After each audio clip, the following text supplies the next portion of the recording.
जैसे डिफरेंशिएशन में हमने यूज किया था या पहले हमने यूज किया था कंपोजिशन ऑफ फंक्शन, इसी तरह हम इंटीग्रेशन में भी यूज करते हैं कंपोजिशन ऑफ फंक्शन। तो डिफरेंशिएशन में जब कंपोजिशन ऑफ फंक्शन यूज किया था, जैसे y is a function of composition of two function f and g, तो जो first form of chain rule थी वो थी हमारे पास dy by d of x is equals to outside function का derivative inside function as it is, और हम इसको मल्टीप्लाई करेंगे इनसाइड फंक्शन के डेरिवेटिव्स के साथ।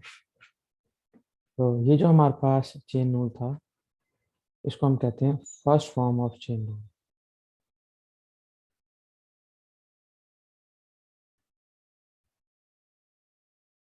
और इसकी एक सेकंड फॉर्म भी होती है जिसमें हम क्या करते हैं कि जो इनसाइड फंक्शन है उसको हम सब्स्टिट्यूट कर देते हैं। जैसे यहाँ पे जो इनसाइड फंक्शन है वो हमारे पास है जी ऑफ एक्स। वो y is f of g of x, और इनसाइड फंक्शन को हमने सब्स्टिट्यूट कर दिया एक दूसरा वेरिएबल, लेट्स से u। तो ये जो हमारा ओरिजिनल फंक्शन था y, ये अब फंक्शन बनेगा u का, which means y is f of u। तो y फंक्शन है u का और u फंक्शन है x का। तो इस जो फंक्शन जिस वेरिएबल का उसको उसके रिस्पेक्ट से डिफरेंशिएट करेंगे, तो y को डिफरेंशिएट करेंगे विद रिस्पेक्ट टू u। ये हमारे पास आ जाएगा f prime of u, f का डेरिवेटिव। u को डिफरेंशिएट करेंगे विद रिस्पेक्ट टू x, और ये हमारे पास आएगा g का derivative g prime of x। क्योंकि g फंक्शन गिवन नहीं है तो उसके डेरिवेटिव को हम जस्ट प्राइम से डिनोट करेंगे। तो अब जो दूसरी फॉर्म है हमारे पास चेन रूल की, उसमें हमने फाइंड बेसिकली क्या करना था, dy over d of x. लेकिन जब हमने क्वेश्चन को उनके वेरिएबल के रिस्पेक्ट से डिफरेंशिएट किया, तो हमारे पास आ गया dy बाई डी यू और d u over d of x. तो dy by d of x कैसे कैलकुलेट करेंगे, ये हम कहेंगे second form of chain rule, यानी कि dy over d of x it is equals to dy over d u times d u over d of x. तो जो chain rule हम कहते हैं वो इस वजह से कि हमारे पास फर्स्ट फंक्शन की डिनोमिनेटर में जो वेरिएबल है, सेकंड फंक्शन के नोमिनेटर में वही फंक्शन है। तो इस बेस पे हम इसको कहते हैं चेन रूल। चेन रूल दो से ज़्यादा फंक्शंस के लिए भी हो सकता है, अगर हमारे पास 3 और 4 वेरिएबल्स हो, जैसे for example dy over d of x. तो dy, अगर हमारे पास 3 वेरिएबल्स हैं तो let's say dy over d u, फिर d u over d v, फिर d v over d of x. तो एक से ज़्यादा, दो से ज़्यादा फंक्शंस भी हो सकते हैं। तो यहाँ पे आप देखें कि डी यू फर्स्ट फंक्शन के फर्स्ट फ्रैक्शन के डिनोमिनेटर में है और वही सेकंड फंक्शन के नोमिनेटर में है। इसी तरह हमारे पास जो सेकंड फ्रैक्शन के डिनोमिनेटर में डी वी है और थर्ड फ्रैक्शन के नोमिनेटर में हमारे पास डी वी है।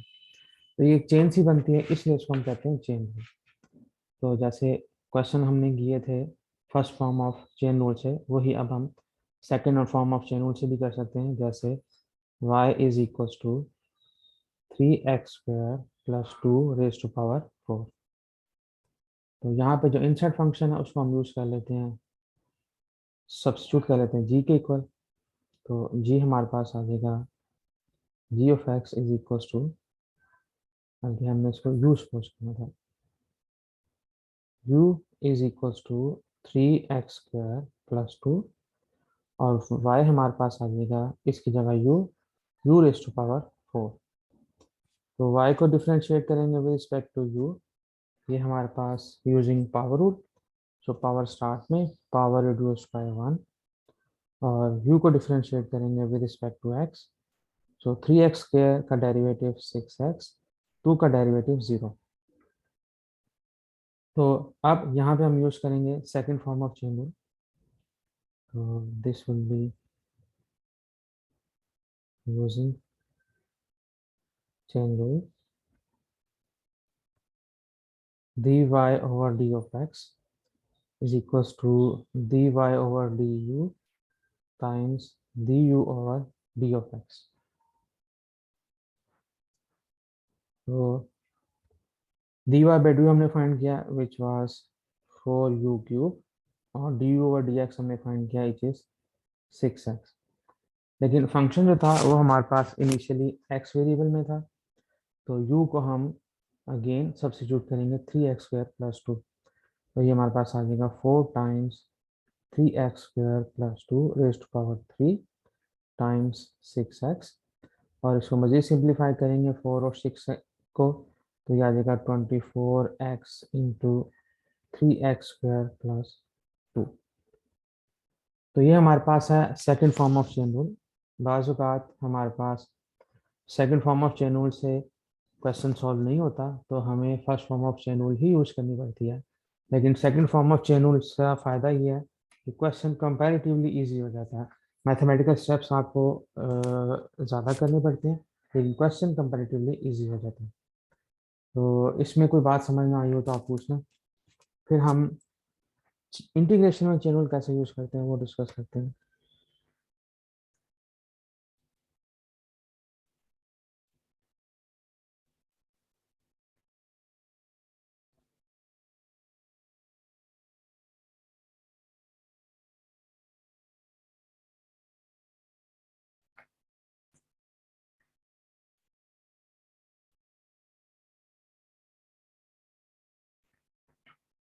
इसी तरह अगर हमारे पास इंटीग्रेशन में क्वेश्चन हैं जैसे हमने कल की क्लास में किए थे, तो लेट्स से x plus 1 divided by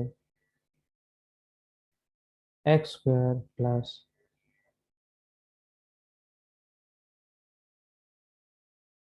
2x plus 3 और साथ में डी ऑफ एक्स। तो यहाँ पे हम डायरेक्ट भी कर सकते हैं, लेकिन इसमें सब्स्टिट्यूशन भी कर सकते हैं। कैसे कि फॉर एग्जांपल ये जो फंक्शन है हमारे पास डिनोमिनेटर में, लेट्स से यहाँ पे अगर हमारे पास पावर है 2, तो हम सब्स्टिट्यूट कर लेते हैं x square plus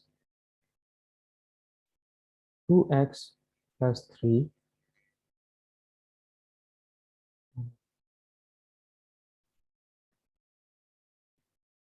equals to let's say u. इसको डिफरेंशिएट करते हैं तो हमारे पास आ जाएगा 2x प्लस 2 प्लस 0 और साथ में डी एफ एक्स डिफरेंशियल, और ये हमारे पास इक्वल हो जाएगा डी यू के। तो यहाँ से अगर हम 2 कॉमन लें तो हमारे पास आ जाएगा x plus 1 d of x equals to d u, और x plus 1 d of x equals to d u over 2। तो यहाँ पे x square plus 2x plus 3 इसकी जगह तो हम यूज़ कर लेंगे u, और x प्लस 1 और dx इसको कंबाइन इसकी जगह हम प्लेस कर देंगे du ओवर d2। तो ये इंटीग्रेशन हमारे पास चेंज हो जाएगी, नीचे वाले एक्सप्रेशन की जगह हमने u लिख दिया और x प्लस 1 dx की जगह हमने लिख दिया du ओवर 2। 2 हमारे पास कांस्टेंट है तो ये आउटसाइड द इंटीग्रेशन, और ये हमारे पास आ जाएगा du डिवाइडेड बाय u। तो अगर हम इसको नोमिनेटर में मूव कर लें u को, तो हमारे पास आ जाएगा u minus 1 d of u। Power u के माइनस 1 है तो हम इसकी इंटीग्रेशन करेंगे natural log of absolute value of u plus constant of integration. तो इनिशियली क्वेश्चन था वो x वेरिएबल में था, तो आंसर भी हमारे पास x में होना चाहिए। u हमारे पास आ जाएगा एक्स स्क्वायर प्लस सर हमें इसको एक्स स्क्वायर प्लस 2 प्लस 3 को डिफरेंशिएट करके डिफरेंशिएट क्यों करते हैं, क्वेश्चन ये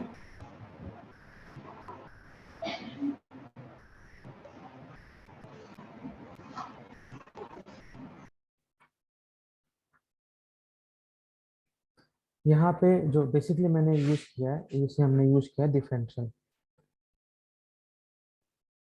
डिफरेंशियल में और डेरिवेटिव में थोड़ा सा फर्क होता है। जब हमारे पास फंक्शन होता है y equals to f of x, तो यहाँ पे एक डिपेंडेंट वेरिएबल होता है और एक इंडिपेंडेंट वेरिएबल होता है। जब हम इसको डिफरेंशिएट करते हैं तो हम लिखते हैं d y over d of x. इसको हम कहते हैं डेरिवेटिव या डिफरेंशिएशन। लेकिन बात का हमारे पास फंक्शन जो है वो सिर्फ एक वेरिएबल में होता है, जैसे लेट से एफ ऑफ एक्स गिवन है। अब अगर हमने इसको डिफरेंशिएट करना है तो हम इसको एक वेरिएबल को ही डिफरेंशिएट करते हैं, इसमें दूसरा वेरिएबल एब्सेंट होता है, तो उस केस में हम इसको कहते हैं डिफरेंशियल। तो उसको डिफरेंशिएट करने का वे क्या होता है कि आप यहाँ पे जो डिनोमिनेटर में तो आपके पास डी वाई है, डिनोमिनेटर में जो डी एक्स है वो हमारे पास एब्सेंट होता है। तो यहाँ पे हम इसको कह देते हैं कि आपने इसका डिफरेंशियल लेना है। डिफरेंशियल के केस में हम क्या करेंगे, यहाँ पे डी साथ प्लेस कर देते हैं। जब इसको डिफरेंशिएट करते हैं तो हमारे पास क्या रहता है कि एफ का डेरिवेटिव और साथ में डी ऑफ एक्स एक्स्ट्रा हमारे पास आ जाता है। जिसका मकसद बेसिकली ये होता है कि आपने इस फंक्शन को डिफरेंशिएट किया एक्स के रिस्पेक्ट से, क्योंकि इसमें एक ही वेरिएबल इन्वॉल्व था, दूसरा वेरिएबल एब्सेंट था। तो इसी तरह जब मैंने यहाँ पे सब्स्टिट्यूशन की तो यहाँ पे सिर्फ एक ही वेरिएबल एक्स था जिसको सेपरेटली मैंने डिफरेंशिएट किया, और यहाँ पे दूसरा वेरिएबल यू था जिसको मैंने सेपरेटली डिफरेंशिएट किया। तो इस फंक्शन को एक्स के रिस्पेक्ट से डिफरेंशिएट करके साथ में डी एक्स ऐड कर दिया, और यहाँ पे भी यू को जस्ट डिफरेंशिएट करके मैंने डी यू साथ लिख दिया।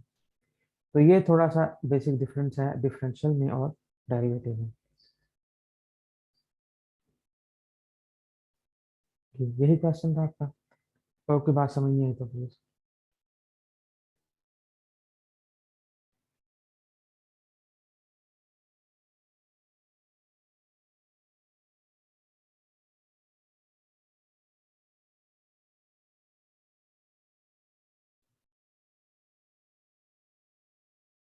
इसके अलावा इंटीग्रेशन के कुछ क्वेश्चंस में कुछ एक्सप्रेशन बहुत ज़्यादा डिफिकल्ट होते हैं और वो डायरेक्टली इंटीग्रेट नहीं हो सकते। तो उस केस में हम क्वेश्चन में कुछ यूजफुल सब्स्टिट्यूशन यूज करते हैं, और वो यूजफुल सब्स्टिट्यूशन आपको याद करनी पड़ेगी। आपको मैं मेथड भी बता देता हूँ याद का, और इसके अलावा इनवर्स ट्रिग्नोमेट्रिक फंक्शंस हैं वो भी मैंने आपको बताया था कि अगर आपको उनके डेरिवेटिव्स याद हों तो आप डायरेक्टली वो क्वेश्चंस को आइडेंटिफाई करके उनको इंटीग्रेट कर सकते हैं। तो सबसे पहले हम ट्रिग्नोमेट्रिक फंक्शंस के डेरिवेटिव्स देख लेते हैं और फिर हम यूजफुल सब्स्टिट्यूशन।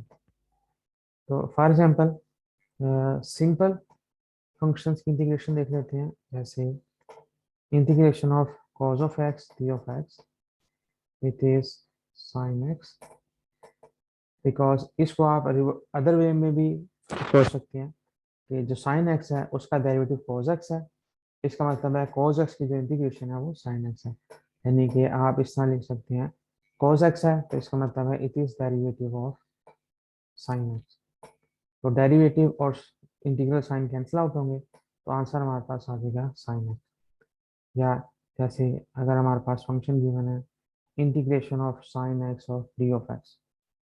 अब हमने ये फाइंड करना है कि इस फंक्शन की इंटीग्रेशन क्या होगी, तो हमें ऐसा फंक्शन फाइंड करना है जिसका डेरिवेटिव sin x हो, लेकिन हमारे पास cos x का डेरिवेटिव माइनस sin x होता है। तो उस माइनस यहाँ पे एब्सेंट है, तो उस फॉर्मूले के साथ हमारे कंसिस्टेंसी के लिए हम क्या कर लेते हैं कि derivative of minus cos x ले लेते हैं। उसका बेनिफिट ये होगा कि एक माइनस ऑलरेडी है और cos x का डेरिवेटिव माइनस sin x होगा, तो माइनस और माइनस प्लस हो जाएगा। तो हमने क्या किया कि sin x की जगह लिख दिया it is derivative of minus cos x। और अब हम ये यूज करेंगे डेफिनेशन के इंटीग्रेशन और डेरिवेटिव एक दूसरे का रिवर्स प्रोसेस होता है। तो it is equal to minus cos x plus c. तो आप थोड़ी सी इसकी प्रैक्टिस करेंगे तो ये फॉर्मूले आपको याद हो जाएंगे। फिर इसके साथ हमारे पास था for example secant square x d of x. तो सीकेंट स्क्वायर एक्स हमारे पास डेरिवेटिव होता है tan x का। तो derivative integration sign cancel out, it mean secant square x की इंटीग्रेशन होगी हमारे पास tan x प्लस सी। और इसी तरह हमारे पास cosecant square x d of x, अगर इसके साथ माइनस साइन होता तो ये हमारे पास डेरिवेटिव था कोटेंजेंट एक्स का। तो उस माइनस साइन को के साथ कंसिस्टेंसी के लिए हम क्या कर लेते हैं, कोटेंजेंट के साथ माइनस ऐड कर लेते हैं। तो माइनस कोट एक्स का जब आप डेरिवेटिव लेंगे तो वो आएगा minus into minus cosecant square x. तो फिर यहाँ पे हम यूज कर लेते हैं डेरिवेटिव और इंटीग्रल साइन एक दूसरे के इनवर्स फंक्शन हैं। तो integration of cosecant square x would be minus cot x plus सी।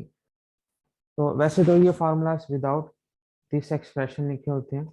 यहाँ पे मैंने आपको एक छोटा सा वे बताया है इसको याद रखने का, कि आप यहाँ पे जो बेसिक डेफिनेशन है इंटीग्रेशन की, कि डिफरेंशिएशन और इंटीग्रेशन रिवर्स प्रोसेस है एक दूसरे के, उसको यूज करके आप इनको इंटीग्रेट कर सकते हैं। अच्छा, अब ये हमारे पास थे कुछ ट्रिग्नोमेट्रिक फंक्शंस, लेकिन इसमें tan x और कोटेंजेंट x की इंटीग्रेशन मिसिंग है। लेकिन इसके साथ साथ अगर हमारे पास हम देखें कि अगर कोसेकेंट x आ जाए और कोटेंजेंट x आ जाए, तो it is derivative of minus cosecant x। तो यहाँ पे डेरिवेटिव और इंटीग्रेशन कैंसिल आउट हो जाएंगे, तो ये हमारे पास आ जाएगा माइनस कोसेकेंट x। और इसी तरह अगर हमारे पास है secant x tan x d of x, तो ये हमारे पास डेरिवेटिव होता है सीकेंट x का। तो डेरिवेटिव और इंटीग्रेशन साइन कैंसिल आउट, और ये हमारे पास आ जाएगा सीकेंट x प्लस सी। तो अब हम आ जाते हैं, अगर हमारे पास फंक्शन हो let's say tan x d of x, इसके हम इंटीग्रेशन कैसे करेंगे। हमारे पास ऐसा कोई फंक्शन एग्जिस्ट नहीं करता जिसका डेरिवेटिव tan x हो। तो इसका मतलब है इसमें हम डेफिनेशन के डेरिवेटिव और इंटीग्रेशन रिवर्स प्रोसेस है ये इस तरह यूज नहीं कर सकते। लेकिन अगर ट्रिग्नोमेट्रिक फंक्शंस की आइडेंटिटीज आपको याद हो, तो हमने उसमें डिफाइन ये किया था कि tan x is equals to sin x divided by cos x।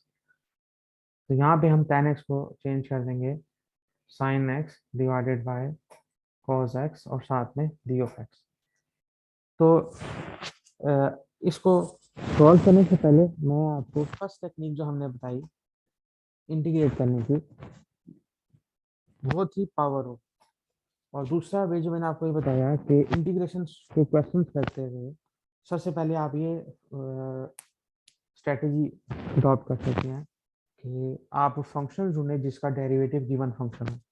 जैसे मैंने इंटीग्रेट करना था कोसेकेंट एक्स और कोट एक्स, तो मेरे पास वो 6 ट्रिग्नोमेट्रिक फंक्शंस हैं। उन ट्रिग्नोमेट्रिक फंक्शंस में से मैं थोड़ा सा रिमाइंड करूंगा कि किस फंक्शन का डेरिवेटिव कोसेकेंट एक्स और कोट एक्स आता है विदाउट पॉजिटिव और नेगेटिव साइन। तो फिर जैसे कोसेकेंट एक्स का डेरिवेटिव कोसेकेंट एक्स और कोट एक्स होता है, तो हमने जैसे यहाँ पे यूज किया कि cosecant x cot x is replace by derivative of cosecant x. तो फर्स्ट स्ट्रेटजी आप ये अप्लाई कर सकते हैं जब भी ट्रिग्नोमेट्रिक फंक्शंस आपके पास इंटीग्रेट के लिए होंगे, कि आप उन 6 ट्रिग्नोमेट्रिक फंक्शंस में से देखें कोई ऐसा फंक्शन है जिसका डेरिवेटिव गिवन क्वेश्चन के इक्वल हो। अगर नहीं, तो फिर हम उसके अलावा अदर मेथड्स अडॉप्ट करेंगे। तो जो सेकंड मेथड है वो ये है कि ट्रिग्नोमेट्रिक फंक्शंस में अगर तो कोई बेसिक ट्रिग्नोमेट्रिक फंक्शन एग्जिस्ट नहीं करता, आप कोशिश करें कोई ट्रिग्नोमेट्रिक आइडेंटिटी अप्लाई करके उसको चेंज करना फंक्शन को। तो यहाँ पे जो हमने जो फर्स्ट मैंने फार्मूलाज लिखे हैं वो मेरे पास था first method to solve trigonometric function. जो फर्स्ट मेथड था उसको मैंने कैसे डिफाइन किया कि इंटीग्रेशन एंड डिफरेंशिएशन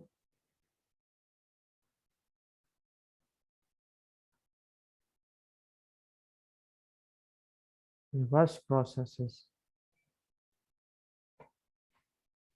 और जो सेकंड मेथड मैं यूज कर रहा हूँ वो है कि अगर फर्स्ट मेथड यूज नहीं होता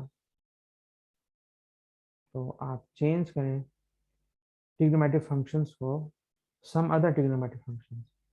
Yeah, you can say use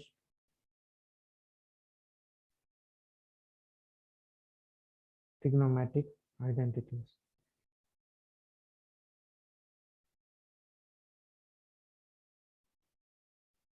तो इस वाले क्वेश्चन में tan x में मैं यूज कर रहा हूँ tan x equals to sin x over cos x। ये हमारे पास बेसिक ट्रिग्नोमेट्रिक आइडेंटिटी है। और अब मैंने इसको चेंज कर लिया और फिर यहाँ पे मैं ये देखूंगा फ्रैक्शंस आ गया। तो फ्रैक्शंस में हम आपने देखना वही फार्मूला जो मैंने आपको बताया था कि अगर हमारे पास फंक्शन है और नोमिनेटर में उसका डेरिवेटिव है और पावर हमारे पास 1 है, तो यहाँ पे आप देखें cos x की पावर 1 है और cos x को अगर आप डिफरेंशिएट करें तो हमारे पास आता है माइनस साइन। तो ऊपर हमारे पास नेगेटिव साइन एब्सेंट है, तो हम क्या करेंगे नेगेटिव साइन से मल्टीप्लाई भी कर देंगे और नेगेटिव साइन से डिवाइड भी कर देंगे, यानी कि एक नेगेटिव साइन इंटीग्रेशन के आउटसाइड और एक नेगेटिव साइन इंटीग्रेशन के इनसाइड। अब हमारे पास नीचे फंक्शन है cos x और न्यूमरेटर में उसका डेरिवेटिव है, तो ये हमारे पास फंक्शन की जो इंटीग्रेशन आ जाएगी natural log of f of x. ये आ जाएगा natural log of cos of x plus c. तो ये तो हमने किया क्योंकि कंपोजिशन ऑफ फंक्शन था और हमने इसको डायरेक्टली इंटीग्रेट कर दिया। लेकिन जैसे मैंने आपको बताया था कि आप इसको यूजफुल इसको सब्स्टिट्यूशन से भी कर सकते हैं। तो सब्स्टिट्यूशन में हम क्या करेंगे, ये जो cos x है इसको यूज कर लेंगे इक्वल्स टू एक न्यू वेरिएबल। तो let's say cos x equals to u, इसका डिफरेंशियल लेंगे तो आ जाएगा minus sine x d x equals to d u. और इस माइनस साइन को दूसरी साइड पे ले जाएंगे तो हमारे पास आ जाएगा, या दोनों इक्वेशंस को दोनों साइड्स को इक्वेशन के माइनस से मल्टीप्लाई करें तो साइन एक्स डी एक्स आ जाएगा माइनस डी यू के। तो यहाँ पे आप देखें कि हमारे पास जो फंक्शन था sine x divided by cos x d of x, ये चेंज हो जाएगा। कॉस एक्स की जगह हम यूज कर लेंगे यू और साइन एक्स डी एक्स की जगह हम यूज करेंगे माइनस डी यू। तो माइनस साइन इंटीग्रेशन के आउटसाइड और ये हमारे पास आ जाएगा d you divided by you. तो -1 और integral of you power -1 D you. आप यहाँ से भी डायरेक्ट लिख सकते हैं, लेकिन यहाँ मैंने इसको इसलिए चेंज किया ताकि आपको क्लियरली विजिबल हो जाए कि पावर -1 होगी। तो -1 आएगी, इसका हमारे पास इंटीग्रल क्या होगा natural log of absolute value of u plus c. और फिर फंक्शन जो था वो इनिशियली हमारे पास वेरिएबल एक्स में था, तो यू को हम अगेन बैक सब्स्टिट्यूशन करेंगे -1। यू हमने सब्स्टिट्यूट किया था cos x के इक्वल, तो it is natural log of cos of x plus c. तो इस वे में हम इसको इंटीग्रेट कर सकते हैं, चाहे ये second form of chain rule यानी कि सब्स्टिट्यूशन करके ही करें या आप इसको डायरेक्टली कर लें। दोनों वेज मैंने आपको करके दिखा दिया। तो इंटीग्रेशन जो है, जैसे डिफरेंशिएशन में चेन रूल की सेकंड फॉर्म यानी कि यूजिंग सब्स्टिट्यूशन इजी है, इसी तरह इंटीग्रेशन करते हुए मोस्टली केसेस में हमारे पास इंटीग्रेशन बाय सब्स्टिट्यूशन वो यूजफुल होती है। तो कोई बात आप पूछना चाहती हैं तो प्लीज।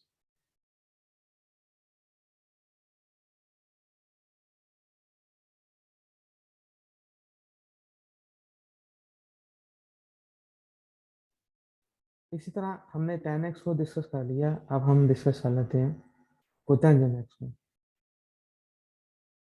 फॉर एग्जांपल इंटीग्रेशन हमारे पास है cot x और d ऑफ x। तो मजीद इसमें इसकी इंटीग्रेशन करने से पहले कुछ हमने ट्रिग्नोमेट्रिक आइडेंटिटीज डिफाइन की थी, तो वही दोबारा हम यहाँ पे डिफाइन कर लेते हैं। फर्स्ट हमारे पास था sine square x plus cos square x equals to 1, फिर 1 plus tan square x equals to secant square x, 1 plus cot square x equals to cosecant square x और tan x equals to sin x divided by cos x। Cotangent x हम define करते हैं 1/tan x। तो इसी तरह sign और कोस का जब रेसिप्रोकल लेंगे तो हमारे पास आ जाएगा cos x divided bye sin x। तो कोटेंजेंट x ऐसा कोई फंक्शन हमारे पास नहीं है जिसका डेरिवेटिव कोटेंजेंट x हो। तो यहाँ हम क्या करेंगे कि सेकंड मेथडोलॉजी कोटेंजेंट x को आप चेंज कर लेंगे उसके सिंप्लीफाइड फंक्शन फॉर्म में, यानी कि sin x cos x over sin x। तो नेक्स्ट इसको हम डायरेक्टली भी इंटीग्रेट कर सकते हैं और यूजिंग सब्स्टिट्यूशन में। जैसे अब डिनोमिनेटर में जो हमारे पास है वो sin x है और इसकी पावर 1 है और sin x का डेरिवेटिव cos x होता है। तो नीचे फंक्शन है और ऊपर न्यूमरेटर में उसका डेरिवेटिव है। तो ये हमारे पास होगा नेचुरल लॉग ऑफ डिनोमिनेटर वाले फंक्शन की एब्सोल्यूट वैल्यू प्लस सी। बास का स्टूडेंट्स को ये क्लियर नहीं होता है कैसे हमने इसको इंटीग्रेट किया। तो आप क्या करें कि इसमें जो डिनोमिनेटर वाला नंबर है उसको न्यूमरेटर में मूव कर लें। तो ये हमारे पास आ जाएगा sin x पावर -1 और साथ में cos ऑफ x और d ऑफ x। ठीक है, पावर -1 है तो इसमें पावर रूल तो हम यूज नहीं कर सकते। इसमें हम देखेंगे जो इनसाइड फंक्शन है उसका डेरिवेटिव साथ होना चाहिए। तो ये natural log of inside function आ जाएगा। और दूसरा वे क्या है कि इसमें हम सब्स्टिट्यूशन कर लें। तो सब्स्टिट्यूशन क्या करेंगे कि जो -1 के इनसाइड फंक्शन है उसको पुट कर लेते हैं एक other variable let's say u के इक्वल। और दोनों साइड पे डिफरेंशियल लेते हैं तो sin x आ जाएगा cos of x d of x और it is equals to du। तो integral sin of x power -1 cos of x d of x। sin x की जगह पुट कर दिया u, इट इज u-1 और cos dx की जगह put कर देंगे du, तो u-1 du। और फिर इसकी जो इंटीग्रेशन है it is natural log of u plus constant of integration. u हमने सब्स्टिट्यूट किया था sin x के इक्वल, तो बैकवर्ड सब्स्टिट्यूट करेंगे तो natural log of sin x plus constant of integration. तो ये हमारे पास आ गया कोटेंजेंट x की इंटीग्रेशन। तो 6 ट्रिग्नोमेट्रिक फंक्शन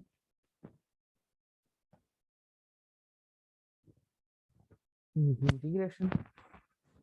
इसके अलावा दो हमारे पास थे प्रोडक्ट ऑफ ट्रिग्नोमेट्रिक फंक्शन जैसे secant x tan x integration, cosecant x cot x integration. ये और नेक्स्ट ये जो हमने 6 फंक्शन किए हैं इंटीग्रेशन वाले, इसमें आप देखें कि हमारे पास तमाम ट्रिग्नोमेट्रिक फंक्शंस की पावर 1 थी। लेकिन बाज़ बात ऐसा होता है कि हमारे पास ट्रिग्नोमेट्रिक फंक्शन विद पावर 2 भी आता है। तो जैसे for example integral of secant square x d of x, integral of cosecant square x d of x। तो यहाँ पे तो पहले फर्स्ट वाली टर्मिनोलॉजी यूज करेंगे कि secant square x है तो किस फंक्शन का डेरिवेटिव है। तो it is derivative of tan x। तो differentiation integration reverse process, derivative integration के साथ कैंसिल आउट हो जाएगा। तो it is equal to tan x plus c. तो secant स्क्वायर dx की इंटीग्रेशन आ जाएगी हमारे पास tan x प्लस सी। अब हम आ जाते हैं कोसेकेंट स्क्वायर x की तरफ। तो cosecant square x it is derivative of minus cotangent x। और यहाँ पे डेरिवेटिव और इंटीग्रेशन साइन एक दूसरे को कैंसिल आउट कर देंगे तो हमारे पास आ जाएगा minus cotangent x plus c. तो कोसेकेंट स्क्वायर x की जो इंटीग्रेशन है it is minus cotangent x plus c. अब 6 में से हमने सिर्फ 2 फंक्शन डिस्कस किए हैं विद पावर 2। लेकिन अगर मेरे पास सवाल आ जाता है let's say integration of tan square x D of x। तो प्रीवियस स्लाइड्स में आपने देखा कि अगर tan x की पावर 1 हो तो भी हमारे पास कोई फंक्शन ऐसा नहीं है जिसका डेरिवेटिव tan हो। तो हमने उसको चेंज किया था ट्रिग्नोमेट्रिक आइडेंटिटी से अदर फंक्शन में। तो पावर 1 के लिए भी कोई फंक्शन एग्जिस्ट नहीं करता जिसका डेरिवेटिव tan x हो, और यहाँ पे tan स्क्वायर x है तो भी हमारे पास ऐसा कोई फंक्शन एग्जिस्ट नहीं करता जिसका डेरिवेटिव tan स्क्वायर x हो। अगर हम इसको चेंज कर लें sin square x divided by cos square x, तो यहाँ पे भी हमारे पास एक प्रॉब्लम है, वो ये कि कोई cos स्क्वायर x जो है इसका डेरिवेटिव sin स्क्वायर x नहीं होता। जैसे अगर मैं यूज कर लेता हूँ y equals to cos square x, ये मेरे पास आ जाएगा cos x पावर 2। अब अगर मैं इसको डिफरेंशिएट करता हूँ तो मेरे पास आ जाएगा dy by d f x. Power start में पावर में से मैंने एक रिड्यूस की और इन साइड फंक्शन का derivative which is cos of x। तो डेरिवेटिव हमारे पास आ जाएगा dy by d of x to cos of x, और cos x का डेरिवेटिव sin ऑफ x। तो अगर हम cos x को सब्स्टिट्यूट भी कर दें तो हमारे पास sin x तो है लेकिन cos x अवेलेबल नहीं है। इसका मतलब है कि tan x को sin x और cos x में रिड्यूस करके भी हमारे पास इस वाली आइडेंटिटी से फंक्शन इंटीग्रेट नहीं होता। तो प्रीवियस स्लाइड पर मैंने एक आइडेंटिटी लिखी थी 1 plus tan square x equals to secant square x। अब हम इस आइडेंटिटी में से tan स्क्वायर x की वैल्यू सेपरेट कर लेते हैं। 1 को दूसरी साइड पे ले जाएंगे तो हमारे पास आ जाएगा tan square x equals to secant square x minus 1। अब हम क्या करते हैं कि हम इसकी जगह ये एक्सप्रेशन सब्स्टिट्यूट कर देते हैं, integral of tan square x D of x। tan square की जगह हम रिप्लेस कर देते हैं सीकेंड square x minus 1 of D of x। अब यहाँ पे हमारे पास जो इंटीग्रल है वो दो फंक्शन सब्ट्रैक्ट हो रहे हैं, तो जो इसकी इंटीग्रेशन है वो होगी फर्स्ट फंक्शन की इंटीग्रेशन माइनस सेकंड फंक्शन की इंटीग्रेशन। तो हमने यहाँ पे देखा है फर्स्ट वाली लाइन में सीकेंड स्क्वायर x की इंटीग्रेशन क्या होती है tan x। तो ये आ जाएगा tan x माइनस 1 को हम लिख सकते हैं x इज पावर 0 और डी ऑफ x। तो इसकी जो इंटीग्रेशन होगी वो by power rule x power 1 over 1 plus c। तो यहाँ पे आप देखो कि जब हमारे पास पावर में 2 था और कोई ऐसा बेसिक फंक्शन एग्जिस्ट नहीं करता था जिसका डेरिवेटिव tan स्क्वायर की इक्वल हो, तो यहाँ पे हमने डिफरेंट ट्रिग्नोमेट्रिक आइडेंटिटीज यूज की उसको रिजॉल्व करने के लिए। इसी तरह अब हम एक क्वेश्चन कर लेते हैं। फॉर एग्जांपल 6 ट्रिग्नोमेट्रिक फंक्शंस में से 3 ट्रिग्नोमेट्रिक फंक्शंस यूज हो गए स्क्वायर वाले। अब हम डिस्कस करते हैं फोर्थ वन, यानी कि जैसे integral of cotangent square x d of x. Again अगर मैं इसको चेंज कर देता हूँ cos square x divided by sine square x, तो जो साइन स्क्वायर एक्स का डेरिवेटिव है, derivative of sine square x, it would be 2 sin x और cos ऑफ x। लेकिन नोमिनेटर में हमारे पास cos स्क्वायर एक्स है, साइन साथ में है, तो इस वाली आइडेंटिटी से इस इंटीग्रेशन को सॉल्व करना डिफिकल्ट है। तो हम यहाँ पर क्या यूज करेंगे, अदर ट्रिग्नोमेट्रिक आइडेंटिटी जो हमने डिस्क्राइब की थी 1 plus cos square x equals to cosecant square x. यहाँ पे 1 को दूसरी साइड पे ले जाएंगे तो हमारे पास आ जाएगा cot square x equals to cosecant square x minus 1। अब हम इसको इंटीग्रेट कर लेते हैं यूजिंग दिस आइडेंटिटी। ये हमारे पास आ जाएगा integral sign cosecant square x minus 1 d of x और integral of cosecant square x d of x minus integral of 1। क्योंकि हमारे पास दो फंक्शन थे और दो सब्ट्रैक्ट हो रहे थे, तो जो इसकी इंटीग्रेशन है वो हमारे पास आएगी integral of each function separately. तो कोसिकेंट स्क्वायर की इंटीग्रेशन हमने डिस्कस किया, it is minus cotangent x और 1 की इंटीग्रेशन x और it is constant of integration. तो अब हमारे पास 4 फंक्शंस हैं विथ पावर 2 कवर हो गए। 2 फंक्शंस रह गए जिसमें हमारे पास पावर 2 के साथ हमने इंटीग्रेशन फाइंड करनी है, एक साइन स्क्वायर एक्स और एक कॉस स्क्वायर एक्स। लेकिन उसको इंटीग्रेशन करने से पहले हमारे पास उससे रिलेटेड ट्रिग्नोमेट्रिक आइडेंटिटीज होनी चाहिए। इसको हम कहते हैं half angle formulas.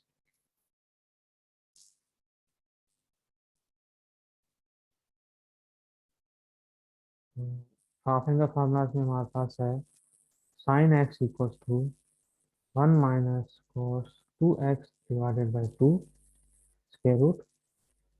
Half angle हम इसको इसलिए कहते हैं कि यहाँ पे जो राइट साइड पे जो एंगल है वो 2x है और लेफ्ट साइड पे जो एंगल है वो 1x है। इसी तरह हमारे पास cos x से रिलेटेड जो हाफ एंगल है वो है cos of x equals to 1 plus cos 2x divided by 2 और स्क्वायर रूट। ये इसकी है फर्स्ट फॉर्म। अब अगर हम दोनों साइड पे स्क्वायर ले लें तो ये हमारे पास आ जाएगा sine square x equals to 1 minus cos 2x divided by 2। इसी तरह हमारे पास कॉस स्क्वायर एक्स इक्वल आ जाएगा 1 plus cos 2x divided by 2। तो अब जब हमने साइन स्क्वायर एक्स को या कॉस स्क्वायर एक्स को इंटीग्रेट करना है तो हमने ये वाली आइडेंटिटी यूज करनी है, क्योंकि हमारे पास ऐसा कोई फंक्शन नहीं है जिसका डेरिवेटिव जो है वो साइन स्क्वायर एक्स हो। डेरिवेटिव हमेशा फर्स्ट पावर में होते हैं एक्सेप्ट टेंजेंट और कोटेंजेंट का, क्योंकि टेन एक्स का डेरिवेटिव होता है सीकेंट स्क्वायर एक्स और कोटेंजेंट एक्स का डेरिवेटिव होता है माइनस कोसेकेंट स्क्वायर एक्स। तो अब सवाल ये है कि अगर आपके पास आ जाए integral of sine square x d of x, power 2 है तो यहाँ पे हम यूज करेंगे आइडेंटिटी हाफ एंगल वाली कि sine square x equals to 1 minus cos 2x divided by 2. So it is integral of 1 minus cos 2x divided by 2 और d of x। Fraction को सेपरेट कर लेंगे अलग-अलग से। Integral sine of half minus cos 2x divided by 2 और d of x। दो function हैं, एक फंक्शन है f, एक फंक्शन है g। दोनों को अलग-अलग से इंटीग्रेट कर लेंगे। तो integral of half d of x minus integral of cos 2x over 2 d of x। तो हाफ कांस्टेंट है, half outside, integral of 1 d of x minus half integral of cos of 2x और d of x। तो 1 की integration हमारे पास होगी, 1 को आप लिख लें x के पावर 0 d of x फिर माइनस हाफ। अब जो हमारे पास दूसरा फंक्शन है वो बेसिकली कंपोजिशन फंक्शन है। जो इनसाइड फंक्शन है वो है 2x और जो आउटसाइड फंक्शन है वो हमारे पास है cos ऑफ x। तो यहाँ पे इसको डिफरेंशिएट करने से पहले जो इनसाइड फंक्शन है उसका डेरिवेटिव हमारे पास होना जरूरी है, या तो आप डायरेक्टली कर लें, दूसरा वे जो है सब्सिट्यूट करके कर लें। तो फॉर एग्जांपल 2x का डेरिवेटिव 2 होगा तो मैं क्या करूँगा, 2 से डिवाइड भी करूँगा और 2 से मल्टीप्लाई भी करूँगा। तो अब हमारे पास क्या आ जाएगा 1/2, इसकी इंटीग्रेशन हो जाएगी x माइनस 1/4 और cos की इंटीग्रेशन हमारे पास होगी साइन 2x प्लस सी।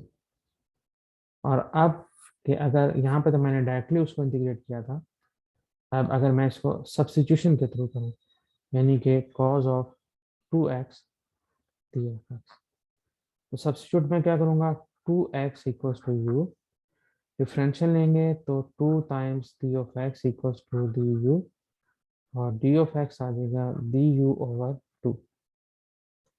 तो यहाँ पे हम सब्स्टिट्यूट कर लेते हैं,